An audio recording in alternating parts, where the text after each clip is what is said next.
Cerita dimulai pada zaman Murim kuno, saat kegelapan menyelimuti dunia.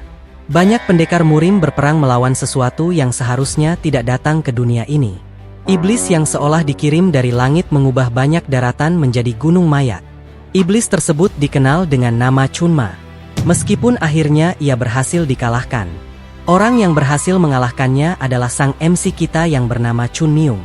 Dalam akhir hayatnya, Chunma memberikan pujian kepada Chun Myung karena telah mengalahkannya.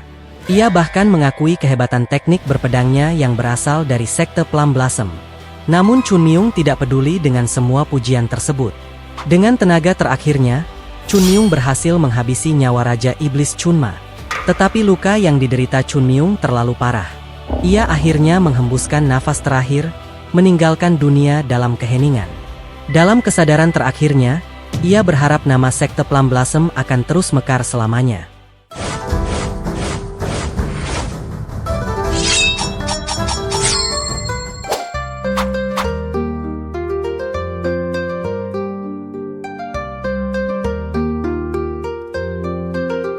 Entah berapa lama waktu telah berlalu, Chun Myung tersadar dan membuka matanya.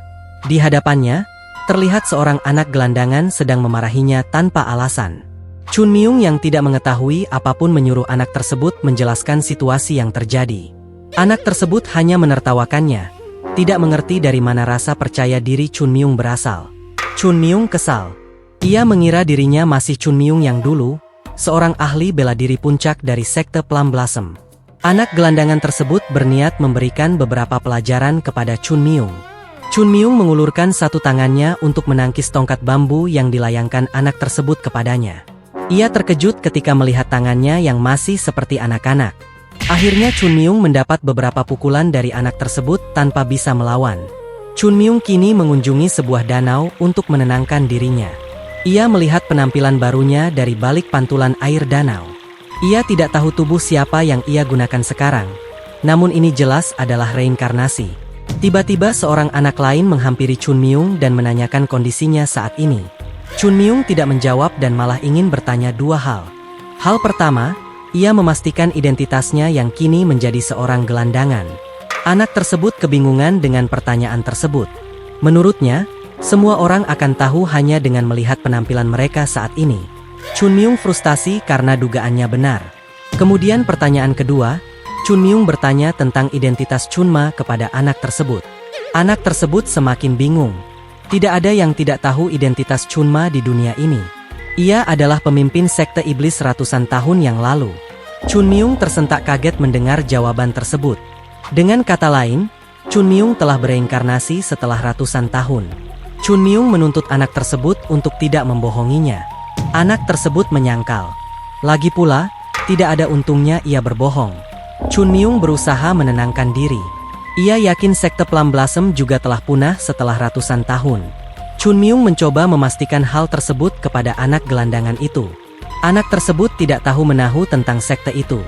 Ia bahkan belum pernah mendengarnya. Kenyataan tersebut tidak dapat dipercaya oleh Chun Myung.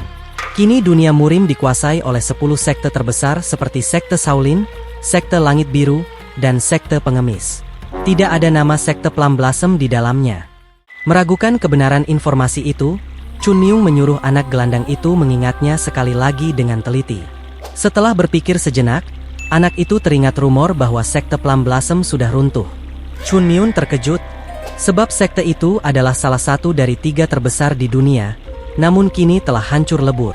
Dengan tekad bulat, Chun Myung memutuskan pergi ke Gunung Bunga untuk memastikannya sendiri. Sebelum berangkat, ia berjanji akan membalas kebaikan anak itu suatu hari nanti. Chun Myung pun berlari menuju sekte Plum Blossom. Tubuh bocah yang ia tinggali ini terasa lemah, tak sebanding dengan kekuatan masa lalunya. Tak lama berlari, tubuhnya sudah tumbang ke tanah karena kelelahan. Ia baru menyadari betapa rapuhnya wujud barunya ini. Tiba-tiba, sebuah ide cemerlang terlintas di benaknya. Ia memilih menyusuri hutan, mencari tempat yang tenang untuk menyepi dan menghindari gangguan. Sampai akhirnya ia duduk bersila di bawah pohon besar. Dengan hela nafas panjang, Chun Myung memusatkan pikiran, mempertimbangkan seni bela diri mana yang harus ia pelajari dahulu. Setelah merenung, ia memutuskan mengembangkan teknik 6 keseimbangan. Teknik dasar sekte Plum Blossom ini tidak hanya meningkatkan energi internal dengan pesat, tetapi juga membersihkan dan melancarkan aliran darah. Berkat ingatan dan pengalaman hidupnya yang lampau, Chun Myung dapat melatih teknik itu dengan lancar. Ia merasakan aliran energinya mulai menyaring ketidakmurnian dalam tubuh. Setelah proses pembersihan, Chun Myung memusatkan sisa energi ke arah dantiannya. Dantian adalah pusat energi internal tubuh yang terletak di perut bagian bawah. Dalam waktu singkat, ia berhasil membentuk fondasi dantian, gerbang pertamanya menuju dunia bela diri. Saat hendak melanjutkan perjalanan, Chun Myung tiba-tiba merasa pusing dan lemas. Ternyata ia telah menghabiskan seluruh tenaganya untuk latihan tadi, membuat tubuhnya lunglai dan terjatuh. Ia teringat sindiran gurunya dulu, bahwa ia sering lupa menggunakan akal sehatnya. Keesokan harinya, Chun Myung tiba di sebuah kota kecil. Kehadirannya mengusik ketenangan gerombolan pengemis.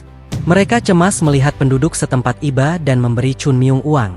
Para pengemis mendekatinya dengan niat jahat, sementara Chun Myung masih asyik menikmati makanannya. Chun Myung menyadari kehadiran mereka dan menanyakan maksud kedatangan mereka. Menganggap Chun Myung arogan, mereka berniat menghajarnya dan merampas makanannya. Diam-diam, Chun Myung bangkit, merenggangkan tangannya. Ia merasakan kekuatan barunya cukup untuk menghadapi mereka. Merasa direndahkan, para pengemis pun menyerang. Serangan orang biasa mudah dihindari oleh Chun Myung. Dengan satu pukulan kuat, ia menghantam wajah pengemis yang paling depan sebagai serangan balasan. Sambil berseru lantang bahwa ia adalah sang pedang suci dari sekte Plum Blossom. Tak lama, ketiga pengemis itu sudah babak belur dan memohon ampun. Chun Myung lalu bertanya pada mereka arah jalan menuju Gunung Bunga. Salah seorang pengemis dengan percaya diri mengaku tidak tahu.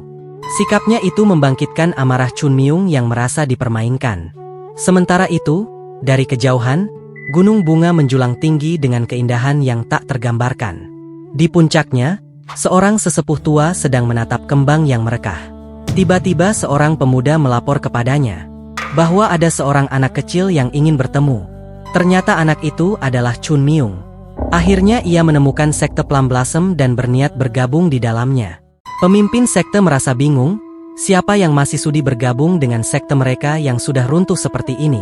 Pemuda itu telah mencoba mengusir Chun Myung, tetapi ia tetap bersikeras untuk bertemu ketua sekte.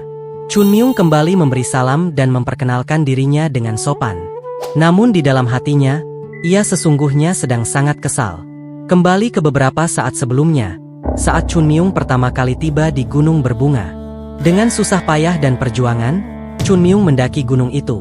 Akhirnya ia sampai di puncak, tetapi satu hal membuatnya bingung. Ia tak menemukan papan nama sekte Plum Blossom. Papan kebanggaan para seniornya dulu yang menjadi identitas sekte itu, kini telah lenyap. Saat itulah, pemuda yang menyambutnya muncul. Pemuda itu mengajak Chun Myung masuk, mengingat malam akan tiba dan cuaca di gunung akan menjadi sangat dingin. Begitu masuk, Chun Myung kembali terkejut melihat keadaan menyedihkan sekte Plum Blossom saat ini. Lantai marmer yang dulu megah kini hanya tinggal tanah biasa. Bangunan bernama Istana Emas Surgawi pun telah hilang. Pemuda itu mengakui bahwa memang pernah ada bangunan di sana, sisa kejayaan sekte di masa lampau. Kemudian, Chun Myung diajak pemuda itu ke suatu tempat. Setelah berjalan beberapa lama, mereka sampai di sebuah kuil tempat para leluhur beristirahat. Saat memasukinya, Chun Myung kembali tercengang melihat keadaan kuil yang memilukan. Lilin dan tempat dupa emas pemberian kaisar dinasti Jin telah raib. Gulungan kertas kuno bertulisan leluhur yang biasa tergantung pun hilang, bahkan patung naga emas hiasannya telah dijual. Chun Myung mencari-cari bunga yang seharusnya ada di sana. Bunga plum mekar yang terbuat dari logam putih, simbol kejayaan sekte Plum Blossom. Pemuda itu mengaku bunga itu memang pernah ada, namun mereka telah menjualnya. Kini Chun Myung akhirnya percaya bahwa rumor keruntuhan sekte Plum Blossom itu benar. Chun Myung jatuh lemas ke tanah, hatinya hancur menyaksikan keadaan sektenya yang sekarang.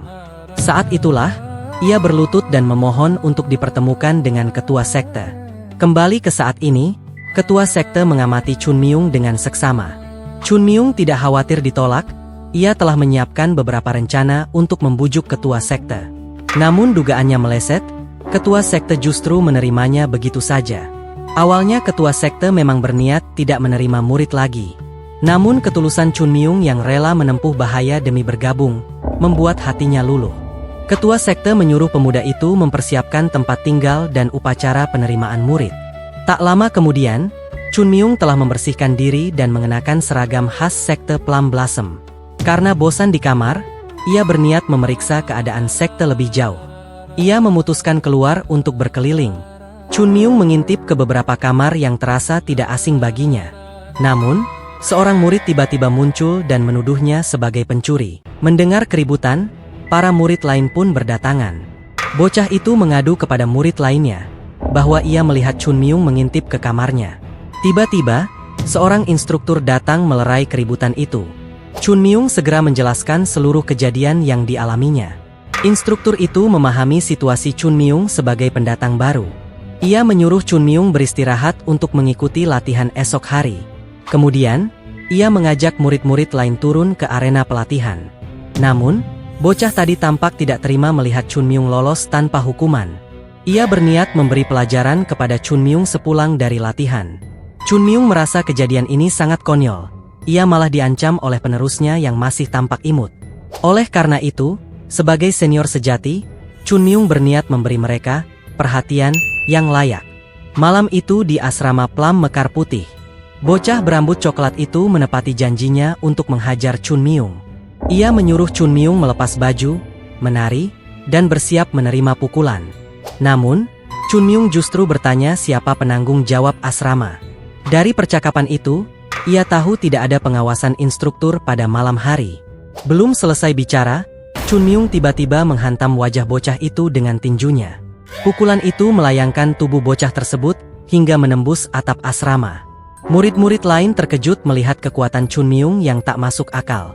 Chun Myung menantang siapapun yang masih berniat macam-macam. Mereka pun ketakutan menyaksikan sikap brutalnya. Akhirnya, mereka menyerah dan berlutut di hadapan Chun Myung dengan kepala penuh benjolan. Chun Myung memanggil bocah berambut coklat yang bernama Jogul. Jogul ketakutan dan enggan mendekat, namun Chun Myung berjanji tidak akan menyakitinya dan hanya ingin bertanya. Pertama, ia menanyakan keberadaan istana emas surgawi. Kedua, alasan dibalik keadaan sekte Plum Blossom yang menyedihkan. Jogul pun mulai bercerita tentang peristiwa masa lalu. Tepat setelah sang pedang suci sekte Plum Blossom mengalahkan Chunma, sisa-sisa pasukan iblis dari seluruh penjuru bersatu memanfaatkan kesempatan untuk menguasai dunia. Mereka membakar seluruh gunung, termasuk gunung berbunga. Dengan kata lain, keruntuhan sekte Plum Blossom disebabkan oleh ketidakhadiran Chun Myung yang seharusnya melindungi sekte dari invasi terakhir itu. Chun Myung teringat masa lalunya saat ia berbincang dengan ketua sekte. Mereka membahas banyak hal, termasuk teknik bela diri, dan sang ketua menyarankan Chun Myung mulai menerima murid. Ketua sekte penasaran dengan metode pengajaran Chun Myung nanti. Chun Myung tak ambil pusing. Ia hanya perlu membuat mereka babak belur, yakin mereka akan menjadi hebat dengan sendirinya. Keesokan paginya, para murid sekte Plum Blossom berkumpul di lapangan untuk berlatih. Mereka mengayunkan pedang sebagai rutinitas harian. Namun, keraguan tampak di wajah Chun Myung ketika menyaksikan gerakan latihan mereka. Ia tak mengerti gerakan pedang apa yang sedang diajarkan. Instruktur dengan bangga memperkenalkan teknik pedang keseimbangan sebagai teknik dasar sekte. Ekspresi jijik sekilas melintas di wajah Chun Myung. Baginya, teknik itu hanyalah ayunan tanpa dasar seperti permainan anak-anak. Chun Myung menghampiri seorang murid, tak percaya bahwa seni bela diri sekte Plum Blossom telah punah seperti ini. Malam harinya di asrama Plum Mekar Putih, Chun Myung memanggil Jogul, yang langsung muncul dengan sikap hormat dan takut. Chun Myung memintanya mengumpulkan semua murid di depan asrama pukul 5 pagi esok, lengkap dengan beberapa benda yang ia sebutkan. Awalnya Jogul enggan, namun senyum cerah Chun Myung menyimpan ancaman terselubung. Jogul tak punya pilihan selain menuruti semua perintahnya. Chun Myung sadar sekte Plum Blossom kini kekurangan dana, teknik, dan bakat. Oleh karena itu, ia berniat menghidupkan kembali sekte ini, membawa para penerusnya menuju kejayaan sekte Plum Blossom di era emasnya. Pagi harinya di depan asrama, sesuai perintah, para murid mulai berkumpul. Ada yang kesal waktu tidurnya terganggu, ada juga yang masih mengantuk. Beberapa murid tampak marah. Jogul menduga murid tersebut adalah senior yang tidak ada di asrama semalam. sehingga tak tahu betapa mengerikannya Chun Myung saat marah. Tiba-tiba, Chun Myung sudah berada di tengah mereka. Senior yang marah mengumpat karena Chun Myung seenaknya memerintahkan mereka berkumpul. Chun Myung kembali berakting dengan senyum cerahnya yang mengancam. Ia mendekati para senior itu dan meminta maaf atas ketidaktahuannya. Sebagai permintaan maaf, ia mengajak mereka masuk ke dalam asrama untuk berbicara. Meski bingung, mereka menurutinya. Begitu pintu tertutup, hanya keheningan yang dirasakan Jogul dan yang lain. Beberapa saat kemudian, bangunan asrama bergetar hebat. Disusul para murid yang berlarian panik, sementara Chun Myung masih berdiri tenang di pintu. Dengan tegas, Chun Myung berkata bahwa mulai hari ini, mereka akan berlatih setiap pagi pada jam yang sama. Pagi yang cerah menyinari gunung berbunga. Instruktur yang baru bangun terheran ketika tidak ada murid yang menyapanya. Merasa aneh, ia memutuskan untuk memeriksa langsung. Sampai di depan asrama, ia terkejut melihat para murid dipenuhi luka, bahkan ada yang terkapar tak berdaya. Instruktur itu berusaha mencari tahu apa yang terjadi. Untuk pertama kalinya, para murid tampak ragu menceritakan kejadian yang sebenarnya. Pandangannya tertuju pada Jogul, yang kondisinya paling parah. Namun, saat melihat Chun Myung yang berdiri tepat di belakang Jogul, instruktur itu tak percaya dengan metode latihan gila yang diterapkan Chun Myung. Chun Myung sedang melakukan squat dengan mengangkat 2 batu besar, hingga 10.000 kali. Melihat seluruh tubuh Chun Myung yang gemetaran, sang instruktur menyadari betapa kerasnya latihan yang sedang dijalaninya. Ia segera menyuruh seorang murid untuk membawakan minuman untuk Chun Myung. Chun Myung berterima kasih atas perhatian yang diberikan instruktur. Instruktur menuntut penjelasan melihat para murid berserakan di lantai. Chun Myung meyakinkannya bahwa tidak ada yang terjadi, mereka hanya terlalu bersemangat saat berlatih bersama. Namun raut wajah mereka justru menunjukkan ketakutan, bukan semangat. Bagaimana mungkin murid sekte Plum Blossom yang telah bertahun-tahun berlatih, takut pada seorang pendatang baru? Meski begitu, instruktur memutuskan untuk sedikit menegur Chun Myung. Ia memperingatkan Chun Myung agar menaati peraturan asrama dan tidak mengorbankan waktu tidur untuk latihan. Chun Myung terdiam sejenak, tidak memberi respons apapun. Sesaat kemudian, ia menyatakan akan menghentikan latihan malam itu. Instruktur tak menyangka Chun Myung begitu patuh. Ia mengira akan menghadapi penolakan. Tiba-tiba Chun Myung memohon izin untuk melatih para murid lain selama 1 bulan. Ia berjanji akan menunjukkan hasil nyata dalam waktu tersebut. Dengan melihat tekad sang senior yang giat berlatih, Chun Myung mengajak para seniornya untuk berjuang bersama. Murid lain pun setuju karena takut kembali dihajar. Sementara itu, instruktur menyimpan sedikit kecurigaan. Chun Myung bergabung 3 hari yang lalu, namun ia sudah mengambil alih kendali atas murid kelas 3. Instruktur itu penasaran dengan metode latihan yang akan diberikan Chun Myung. Dengan percaya diri, Chun Myung berkata akan memperlakukan para seniornya dengan penuh hormat. Instruktur tersenyum senang mendengarnya. Chun Myung masih menjaga tata krama di dalam sekte. Instruktur akhirnya mengambil keputusan dan menoleh ke arah para murid. Ia memberikan izin penuh bagi mereka untuk berlatih mandiri. Dengan wewenang pelatihan diserahkan sepenuhnya kepada Chun Myung. Seorang murid berniat meminta pertolongan instruktur. Tetapi instruktur sudah kabur menjauh dan menyerahkan segalanya kepada Chun Myung. Melihat adanya penolakan, Chun Myung mengajak mereka kembali, berbicara, di asrama. Dan begitulah, tragedi penghajaran terhadap murid senior oleh Chun Myung terulang kembali. Beberapa hari berlalu, Chun Myung tak pernah absen berlatih dan terus meningkatkan kemampuannya. Terutama latihan energi internal, yang ia anggap sangat penting.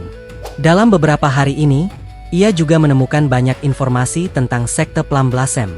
Sekte ini dipimpin oleh ketua sekte dan 2 bawahannya. Dan yang lebih menyedihkan, mereka bertiga sangat lemah. Akibatnya, murid yang bergabung juga lemah. Kebanyakan hanya untuk status sosial. Namun semua itu tidak penting bagi Chun Myung. Tekadnya untuk membawa mereka ke puncak dunia bela diri semakin membara. Saat makan malam tiba, para murid berkumpul di ruang makan. Mereka kesulitan menggunakan sumpit untuk makan. Latihan keras sepanjang hari membuat tangan mereka lemas tak bertenaga. Bahkan ada yang terpaksa menyuap makanan dengan tangan. Seorang murid yang kesal berharap Jogul bisa berbicara kepada Chun Myung. Jogul memperingatkan mereka untuk tidak macam-macam jika tak ingin dihajar lagi. Dan bagi yang nekat, Jogul mempersilakan mereka mengatakannya sendiri kepada Chun Myung. Usai makan, Jogul dan seniornya berjalan-jalan di Taman Bunga Sekte Plum Blossom. Jogul memulai percakapan, ingin tahu pendapat seniornya tentang sekte ini. Jogul bergabung hanya untuk tujuan tertentu, dan akan pergi begitu selesai. Namun tidak dengan seniornya yang akan menetap di sini. Awalnya Jogul mengira sekte Plum Blossom akan segera runtuh. Tapi ia mengubah pikiran. Sejak kemunculan Chun Myung, ia menyadari sesuatu saat mengikuti latihan pagi tadi, meski dipaksa. Ia melihat cara Chun Myung berlatih dengan gila, dan sadar ia sendiri tak pernah mendorong batas kemampuannya. Melihat Chun Myung seperti itu, ia tak mau kalah dan ingin berusaha maksimal. Seniornya tersenyum senang mendengarnya, dan menyatakan akan mengikuti langkah Jogul. Chun Myung yang diam-diam menyaksikan percakapan mereka merasa puas. Kini ia telah berhasil meyakinkan 2 orang.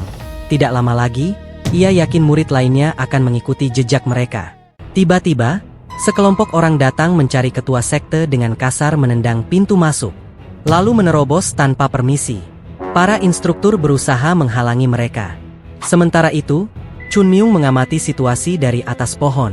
Ternyata, mereka adalah para penagih utang yang datang menagih. Situasi ini semakin membuat Chun Myung frustasi. Kini para penagih utang telah tiba di depan kediaman ketua sekte. Ketua sekte membuka pintu dan menyambut mereka dengan sikap dingin. Para penagih utang kembali menuntut agar utang segera dilunasi. Ketua sekte tidak menyangka pemilik Paviliun Kong akan datang secara pribadi. Pemilik Paviliun Kong menyindir bahwa ia tidak ingin mendaki gunung berbunga lagi. Oleh karena itu, ia berharap ketua sekte memahami posisi mereka dan segera melunasi utang. Pemilik Paviliun Kong akhirnya memberi waktu 1 minggu untuk melunasi utang, atau mereka akan menyita kuil sekte Plum Blossom. Sementara itu, Chun Myung kembali ke asrama.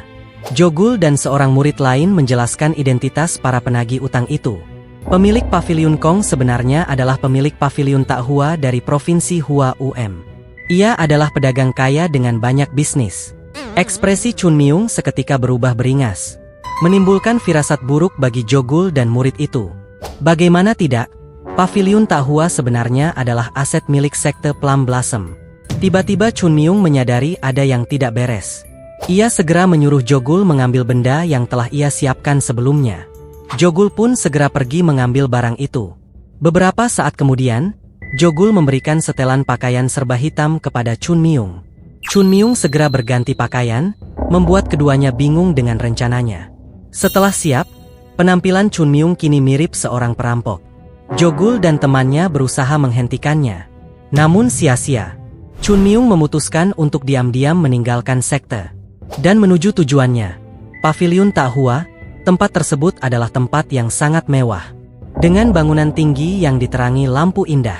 Di dalamnya, terlihat pemimpin paviliun sedang berpesta dengan pedagang lainnya. Ia bersukacita atas keuntungan besar dari pinjaman kepada sekte itu. Bahkan, ia membayangkan nilai kuil sekte Plum Blossom yang penuh sejarah. Pesta pun diakhiri dengan bersulang bersama. Salah seorang pedagang yang mabuk berjalan sempoyongan sendirian. Samar-samar, ia melihat sosok seorang pemuda berdiri di depannya. Setelah ia melihat dengan jelas, ternyata pemuda itu masih sangat muda. Pria itu mengira sosok di depannya adalah seorang maling. Chun Myung menyatakan maksudnya yang hanya ingin bertanya beberapa hal. Namun pria itu menolak dan memanggil para penjaganya. Beberapa pendekar tiba-tiba muncul melindungi pedagang itu. Sang pedagang memerintahkan penjaganya menangkap Chun Myung hidup-hidup. Para penjaga itu segera melaksanakan tugasnya. Namun sesaat kemudian, tidak ada suara apapun yang terdengar lagi. Ternyata, mereka telah dihajar habis-habisan oleh Chun Myung. Kini pedagang itu ketakutan dan bersedia menuruti semua perintah Chun Myung. Chun Myung berniat membalas perbuatan pedagang dengan menghajarnya beberapa kali, memastikan sang pedagang setidaknya masih dapat berbicara. Setelah dihajar babak belur, sang pedagang akhirnya menyerah dan bersedia menjawab semua pertanyaan Chun Myung. Dari interogasi itu, Chun Myung mengetahui bahwa pedagang itu meminjamkan 100.000 koin kepada sekte Plum Blossom. Tentu saja Chun Myung tak percaya begitu saja mengingat 100.000 adalah jumlah yang sangat besar. Memang benar, tetapi ceritanya berbeda jika pinjaman itu dikenai suku bunga yang tinggi. Pengakuan itu membuat Chun Myung gemetar karena marah. Ia kembali melampiaskan amarahnya dengan pukulan keras ke kepala pedagang itu. Kemarahannya semakin menjadi ketika mengetahui para pedagang itu mengambil alih bisnis sekte Plum Blossom dengan cara yang licik. Tiba-tiba, salah seorang penjaga bangkit dan menantang Chun Myung bertarung. Chun Myung memandangnya dengan sikap meremehkan. Penjaga yang tak terima direndahkan seorang bocah, langsung melesat menyerang. Chun Myung mengambil pedang yang tergeletak di lantai dengan ujung kakinya, lalu menangkis serangan itu dengan mudah. Meski sang penjaga memiliki kekuatan internal yang lebih tinggi, Chun Myung memiliki teknik dan pengalaman yang jauh lebih unggul. Ia menggunakan serangan balasan yang memanfaatkan tenaga lawannya sendiri. Serangan tersebut berhasil mengenai penjaga itu hingga terhempas ke belakang. Chun Myung tak berhenti di situ. Ia memasang kuda-kuda teknik pertama Plum Blossom. Detik berikutnya, pedangnya bermain lihai, melesat dengan serangan berkecepatan tinggi, dan berhasil mengalahkan sang penjaga dengan mudah. Namun, Chun Myung tak sadar telah mempertontonkan tekniknya di depan pedagang yang sedang mengawasi. Untungnya pedagang itu tidak paham seni bela diri dan mengira Chun Myung berasal dari sekte tepi selatan. Suasana hening sejenak sebelum Chun Myung membenarkannya. Ia mengaku dirinya memang berasal dari sekte tepi selatan. Di sisi lain, Jogul dan seniornya sedang menunggu kepulangan Chun Myung dengan gelisah. Seniornya menyuruh Jogul untuk tenang. Chun Myung bukan orang yang ceroboh. Tak lama kemudian, Chun Myung kembali ke asrama. Ia heran melihat Jogul dan seniornya masih menunggu. Chun Myung buru-buru berganti baju, sementara Jogul dan seniornya menunggu penjelasan Chun Myung. Tidak mendapat penjelasan apapun, Jogul memberanikan diri bertanya apa yang telah dilakukan Chun Myung di luar. Chun Myung merasa tak pantas menceritakan tindakannya pada anak kecil seperti Jogul. Tak menyadari dirinya sendiri juga seorang bocah. Chun Myung memerintahkan mereka mengumpulkan semua murid untuk latihan sekarang. Jogul semakin bingung. Chun Myung baru saja pulang, tak beristirahat, dan ingin langsung berlatih. Chun Myung tak peduli. Meski hujan badai, salju, atau angin kencang, mereka tak boleh melewatkan satu hari pun tanpa latihan. Jogul semakin termotivasi dan ingin ikut berlatih bersamanya. Namun, dengan santai Chun Myung menolak. Ia ada pekerjaan lain, jadi tidak akan ikut latihan kali ini. Jogul langsung kecewa. Semangat dan antusiasmenya pun padam seketika. Chun Myung merebahkan badan di kasur, beristirahat sejenak sambil merancang rencana ke depan. Awalnya ia ingin menggunakan kekerasan untuk menghajar para pedagang itu. Tetapi hal itu justru bisa mencoreng nama sekte Plum Blossom. Pikirannya melayang ke masa lalu, ketika ketua sekte sering mencatat perkembangan bisnis sekte dalam sebuah buku. Ketua sekte selalu menyembunyikannya saat Chun Myung berkunjung. Saat itulah Chun Myung sadar, buku itu bisa menjadi bukti kepemilikan bisnis sekte Plum Blossom. Dan buku itu selalu disimpan di ruang rahasia yang hanya bisa dimasuki oleh ketua sekte. Chun Myung memeras setiap akal dalam pikirannya untuk menebak lokasi persembunyian itu.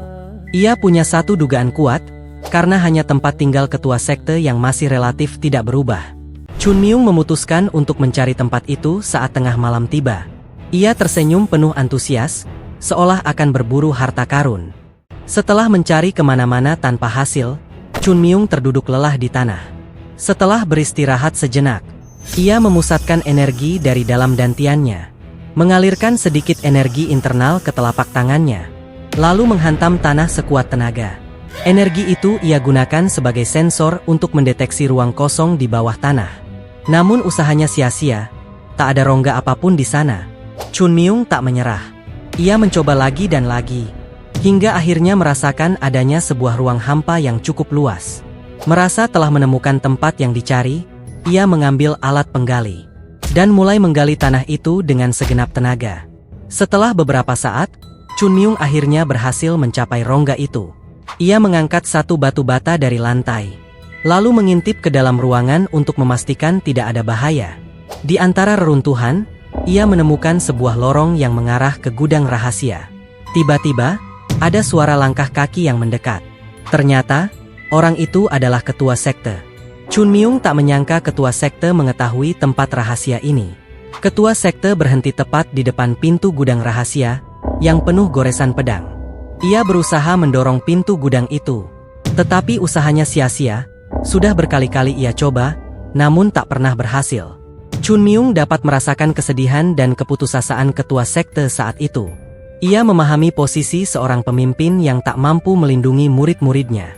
Beberapa saat kemudian, setelah memastikan ketua sekte pergi, Chun Myung memutuskan memasuki gudang rahasia itu. Ia menyalahkan diri sendiri karena tak bisa melindungi sektenya dahulu. Namun, segalanya belum terlambat. Chun Myung berniat membuka pintu rahasia ini untuk menyelamatkan sekte dari krisis. Ia menempelkan tangannya ke pintu dan mengalirkan sedikit energi internal untuk menyelidiki keadaan di baliknya. Usahanya gagal, energinya seolah dipantulkan kembali. Chun Myung akhirnya mengetahui pintu ini terbuat dari logam abadi, logam terkuat di dunia yang bahkan lebih mahal dari emas. Dengan ketebalan 1 kaki, bahkan master terkuat sekalipun hanya mampu menggoresnya. Chun Myung tak punya cara atau kekuatan untuk membukanya sekarang. Tiba-tiba, pandangannya tertuju pada goresan pedang di pintu itu. Goresan itu bukan sembarangan, ia lebih mirip sebuah pola. Setelah diamati, Chun Myung sadar pola itu adalah 24 gerakan teknik pedang Plum Blossom yang legendaris. Di sana juga tergabung teknik pedang daun bambu dan teknik pedang keseimbangan Plum Blossom. Chun Myung menghela napas, kini ia mengerti cara membuka pintu rahasia ini. Ia harus menggunakan semua teknik yang tergambar di pintu, satu persatu, dan mengakhirinya dengan tarian pedang Plum Blossom. Chun Myung mulai mengumpulkan energi internal sejati miliknya. Meski penggunaan energi sejati memiliki konsekuensi mengerikan, ia tak punya pilihan lain. Dengan kekuatannya sekarang, ia hanya bisa melakukannya 1 kali. Chun Myung mulai mengeksekusi teknik demi teknik dengan mahir. Meski tubuhnya terluka dan terasa berat, ia tetap menolak menyerah. Ia memperkuat genggamannya, melanjutkan gerakan demi gerakan tanpa kesalahan. Tak ada jeda, tak ada penyesalan. Karena dirinya adalah sang pedang suci sekte Plum Blossom. Goresan pedang dari 24 gerakan teknik Plum Blossom menyatu dengan semua pola di pintu rahasia. Pola di pintu rahasia bersinar terang, sementara Chun Myung roboh ke tanah akibat efek samping yang memaksakan tubuhnya. Pintu rahasia yang tertutup ratusan tahun, kini perlahan terbuka untuk pertama kalinya. Senyum puas merekah di wajah Chun Myung, diikuti rasa nyeri dari luka dalam yang dideritanya. Meski terluka, perjuangannya sepadan dengan hasilnya. Kini, ia ingin mengetahui rahasia apa yang disimpan oleh ketua sektenya dahulu. Chun Myung memasuki ruang penyimpanan, di dalamnya tersusun banyak buku dengan rapi. Tanpa membuang waktu, ia segera mencari buku yang dimaksud di setiap rak. Ia memeriksa buku-buku di sana satu persatu. Ada buku seni bela diri dan berbagai jenis lainnya. Singkat cerita, Chun Myung menemukan sebuah buku catatan perjalanan bisnis sekte Plum Blossom. Chun Myung terkejut dan memeriksa isinya. Buku itu ternyata adalah buku keuangan sekte Plum Blossom. Senyum kemenangan menghiasi wajahnya. Ia pun membawa serta buku-buku lain yang dianggap bermanfaat. Setelah misinya selesai, Chun Myung tidak langsung pergi. Ia kembali memeriksa seluruh ruang penyimpanan. Ia berharap menemukan uang yang disembunyikan oleh ketua sekte. Alih-alih uang, Chun Myung justru menemukan sebuah buku teknik rahasia. Teknik tersebut pernah dibuang oleh sekte Plum Blossom karena dinilai kurang efektif pada masanya. Mengingat keadaan sekte yang kini sangat lemah, buku ini akan berguna bagi para murid lainnya. Sebelum keluar dari ruang rahasia itu, ia menyadari ada sesuatu yang aneh. Ia teringat kebiasaan ketua sekte yang menyukai kesimetrian ruangan, dengan selalu menempatkan 2 lampu di setiap ruang. Sangat aneh, menurut kebiasaan itu, jika ketua sekte membiarkan rak ketiga yang hampir kosong. Chun Myung mencoba menggeser rak ketiga tersebut, dan ia menemukan sebuah ruangan tersembunyi lagi. Chun Myung masuk ke dalam ruangan itu. Matanya terbelalak saat melihat tempat penyimpanan yang dipenuhi tumpukan emas. Bahkan ada pedang berharga yang tertata rapi di rak dinding. Banyak permata, peti harta, dan buku teknik rahasia lainnya yang sangat berharga. Senyum puas kini menghiasi wajah Chun Myung. Kini ia bisa membeli makanan lezat dan alkohol sesuka hatinya. Keesokan paginya, terlihat ketua sekte memandangi pohon plum sambil merenungi nasib sekte Plum Blossom ke depan. Tiba-tiba, instruktur dengan panik memanggil ketua sekte. Ia ingin mengajak ketua sekte ke suatu tempat untuk menyaksikan langsung apa yang terjadi. Mengira ada hal mendesak, ketua sekte segera menyuruh instruktur itu memimpin jalan. Dalam perjalanan, mereka melewati hutan yang rimbun. Perhatian ketua sekte teralihkan saat melihat para murid yang tergeletak kelelahan akibat latihan keras. Namun, mereka mengabaikannya dan segera melanjutkan perjalanan. Sesampai di lokasi, instruktur memanggil Chun Myung. Beberapa saat kemudian, Chun Myung muncul dan menyapa ketua sekte serta seniornya. Ketua sekte terkejut ketika melihat penampilan Chun Myung yang mirip seperti zombie. Namun, Chun Myung tidak menghiraukannya dan mempersilahkan ketua sekte melihat apa yang telah ditemukannya. Satu peti buku teknik rahasia, satu goni kantong penuh emas, dan belasan pedang berkualitas tinggi. Membuat ketua sekte gemetar tak percaya, seakan ini hanyalah mimpi belaka. Dan yang lebih penting, ketua sekte menemukan buku keuangan sekte Plum Blossom. Ketua sekte mencoba memeriksa keaslian buku tersebut. Dari raut wajahnya, dapat dipastikan bahwa buku itu adalah buku yang ia cari selama ini. Bahkan ketua sekte sampai pingsan saat mendapat rezeki yang seakan turun dari langit. Chun Myung tidak terkejut dengan kejadian itu, sebab barang-barang yang ditemukannya memiliki potensi membangkitkan kembali sekte Plum Blossom. Beberapa saat kemudian, ketua sekte tersadar dari tidurnya dengan perasaan terkejut. Ketua sekte segera memerintahkan juniornya untuk memanggil ketua departemen keuangan yang bernama Hunyung. Setelah memeriksanya, Hunyung memastikan bahwa semua catatan ini asli. Ia bahkan telah mengamankan semua dokumen penting yang telah terverifikasi. Semua dokumen ini memiliki legalisasi pemerintah yang tidak dapat disangkal kebenarannya. Bahkan mereka dapat langsung mengambil alih bisnis pavilion, Taihua, dan bisnis di kota Hwaem.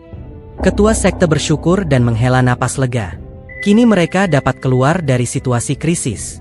Dalam hati, ia juga bersyukur karena telah menerima Chun Myung sebagai murid sekte Plum Blossom.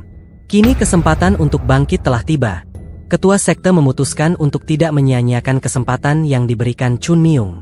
Ia segera memerintahkan instruktur untuk menyiapkan serangan balik menghadapi pedagang yang akan datang beberapa hari lagi. Beberapa hari kemudian, para pedagang mendaki gunung berbunga menuju sekte Plum Blossom untuk menagih hutang. Dalam perjalanan, mereka berbincang-bincang dengan antusias sambil membayangkan keuntungan yang akan diperoleh. Singkat waktu, para pedagang telah tiba di depan pintu gerbang sekte Plum Blossom. Ada beberapa pedagang yang sebenarnya enggan meruntuhkan sekte Plum Blossom, mengingat jasa mereka yang telah melindungi kota Hwaem selama ratusan tahun. Termasuk pedagang yang pernah dihajar oleh Chun Myung sebelumnya. Namun tidak dengan pemimpin Pavilion Kong, yang ketamakannya terpancar jelas dari wajahnya. Tak berselang lama, salah satu instruktur menyambut para pedagang dengan salam. Mereka kemudian dipersilakan masuk untuk menemui ketua sekte. Para pedagang tersebut tetap menyapa dengan hormat. Namun di balik itu, maksud mereka jelas. Ingin segera mengambil alih sekte Plum Blossom dengan utang yang mereka yakin takkan pernah bisa dibayar oleh ketua sekte. Berbeda dengan sebelumnya, kali ini ketua sekte tampak sangat tenang dan percaya diri. Ketua Pavilion Kong mengingatkan waktu tenggang yang diberikannya sebagai batas toleransi. Anehnya, ketua sekte mengaku belum mampu membayar utang dan memohon kepada para pedagang agar bersedia menunda tanggal pelunasan. Ketua sekte bahkan menundukkan kepalanya, memohon kepada setiap pedagang yang masih memiliki hati nurani untuk memberikan lebih banyak waktu kepada sekte Plum Blossom. Chun Myung yang sedari tadi mengawasi situasi dari kejauhan, tidak menyangka ketua sekte akan menggunakan cara seperti ini untuk mengatasi situasi. Namun, masih ada satu hal yang tidak dipahaminya, yaitu alasan ketua sekte bersikap ramah kepada para pedagang, padahal ia sebenarnya mampu menghancurkan mereka. Meskipun aneh, Chun Myung tetap memutuskan untuk mempercayai keputusan ketua sekte. Sikap yang diperlukan sebagai pemimpin adalah penguasaan diri, dan ketua sekte memiliki hal tersebut. Pedagang yang pernah dihajar Chun Myung sebelumnya ingin tahu bagaimana ketua sekte berencana melunasi utangnya. Menurutnya, meski para pedagang setuju menunda pelunasan, ini hanyalah masalah waktu. Para pedagang mulai berdiskusi satu sama lain, mengingat suku bunga yang tinggi, membuat mereka yakin pendapat pedagang tersebut akan menjadi kenyataan. Pedagang itu tidak mengerti atas dasar apa ketua sekte menunda pelunasan yang jelas-jelas tak ada gunanya. Ketua sekte menghela napas berat. Dengan jawaban pilu, ia berharap mereka dapat memberikan bantuan atas jasa sekte Plum Blossom dan nilai sejarahnya dari masa ke masa. Namun semua pencapaian dan jasa sekte ini diremehkan oleh ketua Pavilion Kong. Ketua sekte menegaskan sejarah dan jasa sekte Plum Blossom selama ini di mata rakyat kota Hwaem. Ia tidak percaya bahwa orang-orang yang hidup damai di kota Hwaem tidak menyesal melihat keadaan sekte sekarang. Oleh karena itu, ketua sekte dengan rendah hati berharap para pedagang memikirkan kembali keputusan mereka. Ketua Paviliun Kong berpikir sejenak. Penjelasan ketua sekte memang masuk akal. Jasa yang mereka berikan selama ratusan tahun memang nyata dan tak terbantahkan. Namun ia juga tidak ingin kehilangan keuntungan, sehingga ia mengusulkan sebuah ide. Ia membagi para pedagang menjadi dua kelompok, yang ingin secara pribadi membantu sekte Plum Blossom untuk berdiri di tempat lain. Dan yang tidak bersedia membantu, akan berdiri bersamanya di sini. Sebelum memutuskan, ia memberikan ancaman bahwa pedagang yang membela sekte Plum Blossom takkan mendapat perlindungan dari aliansi pedagang di kemudian hari. Para pedagang mulai kesulitan untuk memutuskan. Jelas terlihat pergolakan antara logika dan hati nurani yang membuat situasi semakin sulit. Setelah menunggu beberapa saat, belum ada pedagang yang bergerak ke sisi berlawanan. Mengira semua setuju untuk tidak membantu, Ketua Paviliun Kong merasa percaya diri untuk kembali menekan ketua sekte. Namun, pedagang yang dihajar Chun Myung kemarin memutuskan untuk berjalan ke sisi lainnya, berniat memberikan waktu lebih kepada sekte Plum Blossom. Ia sendiri sadar dirinya telah melakukan hal yang bodoh. Ketua Paviliun Kong tidak berasal dari kota Hwaem. Ia tidak mengerti seberapa berarti sekte Plum Blossom bagi dirinya. Memori masa lalu kembali mengisi pikiran sang pedagang. Ayahnya pernah menceritakan kisah tentang keagungan sekte Plum Blossom. Tidak ada anak kecil yang tidak tahu nilai sejarah di baliknya. Sekte Plum Blossom bukan hanya pelindung bagi mereka, namun juga tempat yang penuh dengan impian dan cita-cita. Bagi penduduk Hwaem, mereka selalu bermimpi agar suatu hari dapat bergabung dengan sekte Plum Blossom. Tidak hanya dirinya yang merasakan hal tersebut, bahkan ayah dan kakeknya terus menceritakan kebaikan sekte Plum Blossom selama bertahun-tahun. Oleh karena itu, ia tidak akan mundur dan akan terus mendukung sekte Plum Blossom sampai akhir. Ketua Paviliun Kong yakin pedagang tersebut akan menyesali keputusannya karena telah menyerahkan uangnya begitu saja. Ia lebih menyesali keputusan yang akan membuat sekte Plum Blossom runtuh. Meski dunia mengecamnya, ia telah memutuskan untuk berdiri di samping sekte Plum Blossom. Ketua Paviliun Kong tetap menyindir keputusannya yang naif. Lagi pula, tidak ada yang berubah jika hanya dia seorang yang tidak mengambil uangnya. Dugaan Ketua Paviliun Kong ternyata salah. Beberapa pedagang lainnya terharu dengan cerita pedagang itu dan memutuskan untuk mendukungnya. Di hati mereka semua, mereka merasakan perasaan yang sama dengan sang pedagang. Ketua sekte terharu melihat masih banyak pedagang yang menyimpan sekte Plum Blossom di hati mereka. Tiba-tiba, instruktur membawakan buku bukti kepemilikan bisnis dan catatan keuangan yang sah. Para pedagang mulai panik melihat bukti kepemilikan bisnis di kota Hwaem. Berdasarkan bukti ini, ketua sekte mengecam tindakan para pedagang yang mengkhianati niat sekte Plum Blossom yang telah melindungi mereka selama beberapa generasi. Mulai saat ini, ketua sekte mendeklarasikan akan mengambil alih semua bisnis para pedagang dan seluruh keuntungan yang selama ini mereka peroleh sampai koin terakhir. Terima kasih sebesar-besarnya kepada kalian semua, penonton setia yang telah menyawer dan mendukung channel ini. Dukungan kalian sangat berarti dan menjadi semangat besar bagi tim untuk terus berkarya. Bagi kalian yang ingin mendukung channel ini secara rutin setiap bulan, tersedia fitur membership dari YouTube yang dapat diakses melalui deskripsi channel. Untuk saat ini, membership belum memberikan fitur khusus dan sepenuhnya merupakan bentuk dukungan murni bagi channel ini. Sekali lagi, kami mengucapkan terima kasih yang sebesar-besarnya. Semoga kalian selalu diberikan kesehatan, kelancaran rezeki, dan kesuksesan dalam setiap langkah.